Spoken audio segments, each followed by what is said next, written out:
Hey, it's your friend Stefan here. Quick video to tell you why I love Ecamm Live, the very software I'm using to record this video. Now, I got to be honest, in full disclosure, they did send me an email just now telling me if I made a video and said what I love about the software, which I do, that I get this nifty t-shirt right here.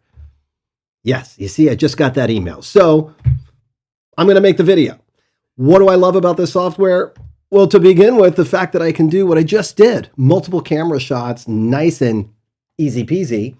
And I can show you my screen and I can do so much more. But what it's really about for me, I got to be able to hit this button right here. If it's not easy, I'm not going to do it. Again, it's got to be easy peasy. And Ecamm software for you Mac users, if you're a PC user, I'm so sorry, but you should get a Mac anyway.